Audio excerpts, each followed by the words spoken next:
کۆماری ئیسلامی ئێران نیگەرانی لاوازبوونی پێگەی خۆی لە عێراقا یان تۆڵە لە ئیسرائیل دەکاتەوە. بەرەبەیانی ڕۆژی سێشەممە 22 مانگی ڕەشەمە سپای پاسداران بە زیاتر لە 12 موشکی بالستیک هەولێری پایتەختی حکوومەتی هەرێمی کوردستانی کردە ئامانج. چەند کاتژمێر دوای ئەو ڕووداوە سپای پاسداران بە بڵاوکردنەوەی ڕاگەیاندراوێک بەرپرسیارەتی هێرشەکەی گرتە ئاستۆ. موشەکەکان بەرەو چەند شوێنی نیشتەجێبوون و دەوروبەری بینای نیوەکارەی کونسولخانەی ئەمریکا لە هەولێر نیشانەگیری کرابوون. ئەم هێرشە خەساری گیانی لێ نەکەوتەوە، بەڵام خەساری مادی زۆری بە دوای خۆی داهێنا.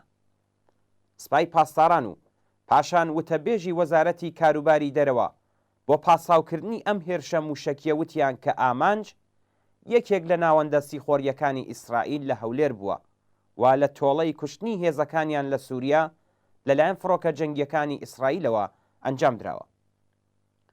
هەڵبەت وەک ڕۆژی ڕوون ئاشکرایە کەوەها بیانوویەک پوچە و کۆماری ئیسلامی خۆی باشتر لە هەمووان دەزانێت کە هیچ کەس ئەم ئیدعایەی بەجددی وەرناگرێت. بەڵام ئەوەی کە بۆ سپای پاسداران گرنگە پەیامی ئەم موشک هاویشتنەیە کە هەم ئەمریکا و ئەم حکوومەتەی هەرێمی کوردستان قەرارە وەری بگرن، واتە بە یەک تیر دوو نیشان بپێکێت. پەیام بۆ ئەمریکا بۆ مەسەلەی وتوێژی بەرجام دەگەڕێتەوە و سپای پاسداران لەم ڕێگەوە دەیهەوێ بڵێت کە بربەستە موشەکیەکان لە ڕێکەوتنی احتمالی بەرجامدا قبول ناکات.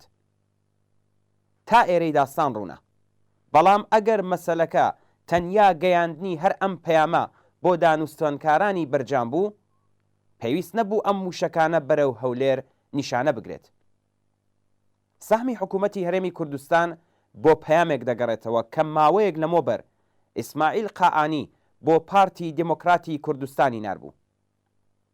لەم پەیامەدا داوا لە مەسعود بارزانی سەرۆکی پارتی دموکراتی کوردستان کرابوو کە سیاسەتی هاوپەیمانێتی خۆی لە پێکهێنانی دەوڵەتی داهاتووی عێراق لەگەڵ هەڵوێستگیری کۆماری ئیسلامی هاو ئاراستە بکات، خواستێک کە قبول نەکرا.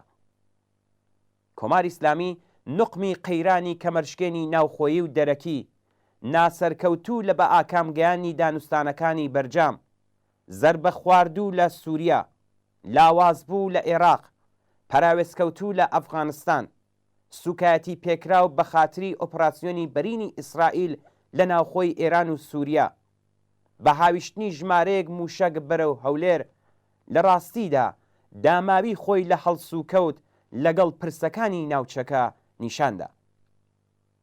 شکست و ناکامی سیاسەتی دەرەوەی حکوومەتی ئیسلامی لە ناوچەکە، قەیرانی چارە هەڵنەگری حکوومەت لە ناوخۆ نەتەنیا بەشێکی بەرینی لە خەڵکی ئێران بەرەو دژایەتی و خەبات لەگەڵ ڕژیم بردووە، بەڵکو لەوەها بارودۆخێکدا ئەم جۆرە هێرشانە نەدەتوانێت نیشانەی ئۆتۆریتە بێت و نەبەهێزە دڕدونگەکانی ڕژیم ڕۆحیە ببەخشێت. لە ڕاستیدا ریزی شیعەی عێراق و ئەو ڕێکخراوانەی کە ملیاردها دۆلار لە داراییەکانی خەڵکی ئێران کرایە خەرجیان زیاتر لە ڕابردوو لەگەڵ کێشە و ناتەبایی بەرەوڕوون و باڵی سەدر کە زۆرترین دەنگی لە هەڵبژاردنەکانی ئەم دوایانەدا بەدەستهێنا لە ئێرانی ژێر دەسەڵاتی کۆماری ئیسلامی دووتر کەوتۆتەوە و پرسی هاوپەیمانێتی نێوان پارتی دموکراتی کوردستان لە عێراق کە زۆرترین کورسیەکانی کوردستانی لە هەڵبژاردنەکانی پەرلەمانی عێراق بەدەستهێناوە لەگەڵ سەدریەکان ڕژیمی ئێرانی ترساندووە. ڕژیمی ئێران نەیشاردۆتەوە کە شێواندنی یەکگرتووی بلۆکی شیعە لە عێراق بۆ ئەوان هێڵی سوورە و نزیکایەتی و بەهێزکردنی سەدریەکان لەلایەن پارتی دموکراتی کوردستان بە دژمنایەتی لەگەڵ ئێران ڕاوە دەکرێت. هاویشتنی ئەم موشەکانە پەیوەندیەکی بە بیانووی بێبنەمای تۆڵەکردنەوە لە ئیسرائیلەوە نییە و لە تووڕەیی حکوومەتی ئیسلامی لە ئاس هاوپەیمانی حیزبی دموکراتی کوردستان لەگەڵ سەدریەکان و لاوازبوونی پێگەی کۆماری ئیسلامی لە عێراق سەرچاوە دەگرێت. ئیسرائیل لە ناوخۆی ئێران ئۆپراسیۆنی گرنگی ئەنجام داوە، زانا ئەتۆمیەکانی حکوومەتی تێرۆر کردووە و چەند تۆن لە بەڵگە نەهێنیەکانی لە ئێران بردۆتە دەرێ و تەقینەوەی جۆراوجۆری لە ناوەندە هەستیارەکانی وڵاتدا ئەنجام داوە. ئیسرائیل لە تورکیا، ئازەربایجان، قەتەر، عەرەبستانی سعودی، ئۆردن و میسر باڵیۆزخانەی هەیە. بەرپرسانی حکوومەتی ئیسرائیل بە ئاشکرا بۆ ئەم وڵاتانە سەفەر دەکەن، بەڵام سوپای پاسداران لە هەولێری کوردستان تۆڵە لە ئیسرائیل دەکاتەوە.